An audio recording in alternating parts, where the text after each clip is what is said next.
Yeah. So today we're going to do a bee removal. It's what they call an exposed hive. It's on the outside instead of inside.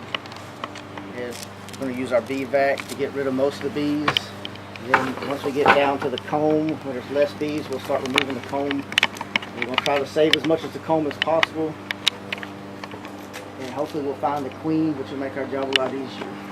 This will be our first time to work with a top bar hive to put the comb into, so we're going to take the cutout and we're going to hopefully get at least some of it to attach to the top bar. It's a little bit trickier because in the top bar you don't have a bottom bar to brace against.